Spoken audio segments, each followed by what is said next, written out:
देखिए, आपका जो कथन है, मैंने पहले ही कहा कि अधूरा न्याय है।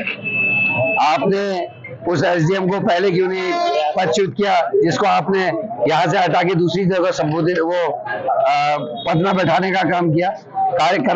हमारे कांग्रेस के कार्यकर्ताओं के द्वारा जब धरने किए गए, तब कुछ छोटे कर्मचारियों को सस्पेंड किया गया। आज जब मेरा धरना था, आज ही सुबह सुबह अनंत फनंत में डीएम, नगर आयुक्त और एसडीएम को सस्पेंड किया गया। लेकिन उसमें भी चालाकी है कि उनको अटैच किया गया सचिव के साथ, जो कार्मिक और सतर्कता विभाग के सचिव है। दोनों उनका फायदा लेके वो हो सकता है कि इस पूरी जांच को प्रभावित करने की कोशिश करे। दूसरा, इसमें अभी ये जानना जरूरी है कि 10 करोड़ की लगभग लागत वाली जमीन को रिहायशी बताकर या व्यापारिक बताकर उसको 55 करोड़ से ऊपर का करवा गया। आखिर किसको लाभ देने के लिए? कूड़ा घर था।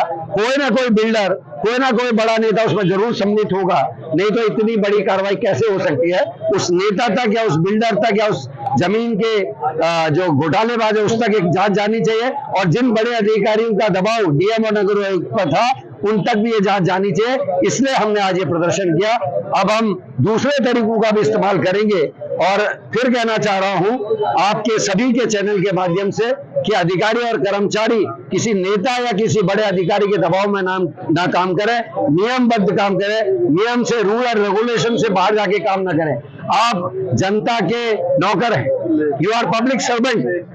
और जैसा एक रिक्शा चलाने वाले के संग व्यवहार होना चाहिए, वैसे इस व्यवहार एक बड़े रसूखदार व्यक्ति के साथ भी होना चाहिए। आम आदमी के म्यूटेशन नहीं हो पा रहे, आम आदमी के 143 नहीं हो पा रहे, लेकिन नेता और जो बिल्डर्स है उनके काम फटाफट हो रहे हैं। तो इसमें परिवर्तन आने की जरूरत है।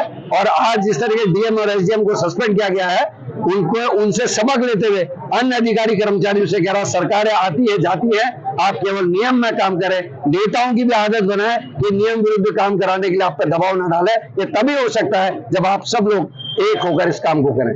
अभी जन्म प्रमाण पत्र कार्यालय में जाएं और कागज दें, तो उसके लिए भी आपको 3 महीने का कम से कम चक्कर लगाने पड़ेंगे। उसके बावजूद गार्जियन परेशान हो जाते हैं और वो ये कहने पे मजबूर हो जाते हैं कि अगर कोई व्यवस्था बनती है तो ले लो, मगर मुझे जन्म प्रमाण पत्र दे दो। हालत तो ये है। मगर ऐसा क्या हुआ कि एक ही दिन में सब कुछ बदल गया। अध्यक्ष जी, खड़खड़ी में 2 दुकानें हैं, किसी का नाम चेंज की फाइल 6-6 महीने 2-2 साल तो रुकी हुई है, और खड़खड़ी में 2 दुकानें आधी रात को एक व्यापारी को दे दी गई ज्वालापुर के। और इतनी सस्ती रेट पे, करोड़ों रुपए की दुकान इतने सस्ते रेट पे दे दी गई कि जितना रोज मुआवजा रोज आने लगे इतने पैसों से। इतने बेशरम अधिकारी हैं कि चुनाव को इन्होंने भ्रमित, हरिद्वार नगर के जो चुनाव को भ्रमित कराया ना, ये वही अधिकारी हैं। और इन्होंने इसका रिवार्ड इस बात से लिया सरकार से कि इस भ्रष्टाचार की खुली छूट इन्होंने सरकार से ली कि हम आपको चुनाव जितवाएंगे और आप हमें इसका रिवार्ड दो। मगर ये बात उजागर हो गई, और जिस दिन से उजागर हुई है, सरकार को इस समय सोचने में मजबूर होना पड़ रहा है। अगर आप ये वीडियो YouTube पर देख रहे हैं तो हमारे चैनल को सब्सक्राइब करें और बेल आइकन को दबाना ना भूलें। अगर आप Facebook पर ये वीडियो देख रहे हैं तो हमारे पेज को लाइक करें।